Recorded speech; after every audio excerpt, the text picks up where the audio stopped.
ত্রিপুরা প্রাকৃতিক গ্যাস মজদুর সংঘের সাংগঠনিক বৈঠক। ত্রিপুরা প্রাকৃতিক গ্যাস মজদুর সংঘ এবং ভারতীয় মজদুর সংঘ ত্রিপুরা প্রদেশের উদ্যোগে সম্প্রতি ব্রাঞ্চ কমিটির এক সাংগঠনিক বৈঠক অনুষ্ঠিত হয়।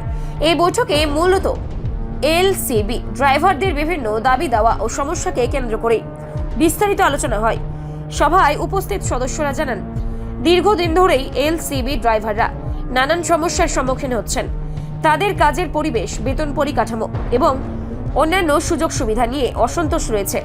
বৈঠকে এই সমস্যাগুলিকে চিহ্নিত করে সমাধানের পথ খোঁজার চেষ্টা করা হচ্ছে।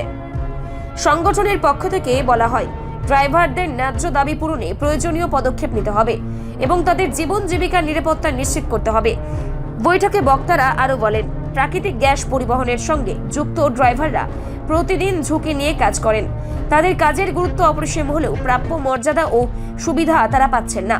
তাই সংগঠনের পক্ষ থেকে দাবি তোলা হচ্ছে, তাদের সমস্যাগুলো দ্রুত সমাধান করতে হবে এবং সরকারি স্তরে স্বীকৃতি দিতে হবে। ত্রিপুরা প্রাকৃতিক গ্যাস মজদুর সংঘের সাধারণ সম্পাদক বিনয় মল্লিক বৈঠকে বক্তব্য রাখেন। তিনি বলেন, এলসিবি ড্রাইভারদের দাবি সম্মত, বাস্তবসম্মত এবং তা পূরণ করা জরুরি। সংগঠনের পক্ষ থেকে আগামী দিনে আন্দোলন কর্মসূচি গ্রহণ করা হবে যাতে তাদের অধিকার আদায় নিশ্চিত হয়। আজকে আমরা ত্রিপুরা প্রাকৃতিক গ্যাস মজদুর সংঘের রাজ্য স্তরের যে এলসিবি ড্রাইভার যে ইউনিট আছে, সেই ড্রাইভার ভাইদের নিয়ে আমরা এখন বসি। তো আমরা সবাই এখানে যারাই আছি সবাই টিএনডিসিএল মানে অনিয়মিতভাবে আমরা নিযুক্ত। তো দেখা যাচ্ছে যে এলসিবি বিভাগ নিয়ে মানে অনেকটা সময় ধরে বিভিন্ন সমস্যা নিয়েও তারা জর্জরিত। যেমন আমি যদি ছোট্ট কারে যদি দু একটা বিন্দু বলি, যে কোনো দপ্তরে গেলে দেখবেন যে ড্রাইভারদের জন্য আলাদা একটা রেস্টরুম থাকে, শুদ্ধ পানি জলে খাওয়ার একটা ব্যবস্থা থাকে, আবার সুলভ ব্যবস্থা, খুব শৌচালয় খুব ভালো ব্যবস্থা থাকে। কিন্তু দেখা যাচ্ছে যে টিএনডিসিএল আওতাধীন যেসব এলসিবি যে ড্রাইভাররা নিযুক্ত আছে তাদের জন্য সেই পরিষেবাগুলোই নেই। তো এটা একটা অনেকটা বড় আমাদের জন্য দুর্বলতা। তো আমরা বিভিন্ন সময় ধরে আমরা এটা নিয়ে ফাইট করছি। তারপরে বেতন পরিকাঠামো, আগে দেখা যাচ্ছে যে বিভিন্ন সময় যে তাদের ছোট্ট করে একটা বেতন দেওয়া হতো, তারপরে ব্যাকআপ হতে কিছু ওভার টাইম বা এই কিছু একটা মিলিয়ে তাদের দেওয়া হতো।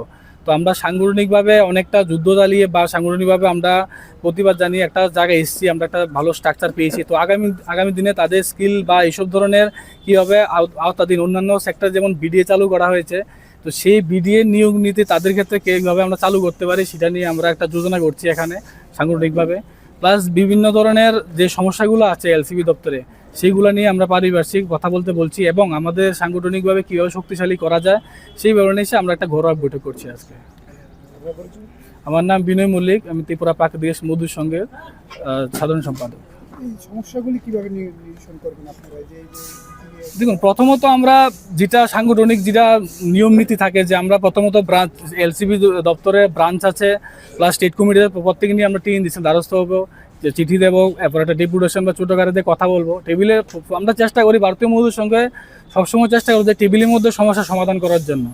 আমরা অন্যান্য যে সংগঠনগুলো আছে তাদের মতন না যে গাড়ি চাকা চলবে না এমন ধরনের মানসিকতা আমরা রাখি না। আমরা চাই যে কর্মসংস্কৃতি বজায় থাকুক, তাছাড়া সঙ্গে সঙ্গে যে শ্রমিকদের যে সমস্যা সেগুলো যাতে নিরসন হোক। তো সেইভাবে আমরা সেই উদ্দেশ্য নিয়ে আমরা টিএনডিসিএল যাব, টেবিলে কথা বলবো। যদি একান্ত না হয় ওই সময় তো আমরা প্রত্যেকে মিলে বৈঠক করে একটা সিদ্ধান্তে আসবো, কিন্তু আমরা চেষ্টা করতে টেবিলের মধ্যে যাতে সমস্যার সমাধান করা যায়।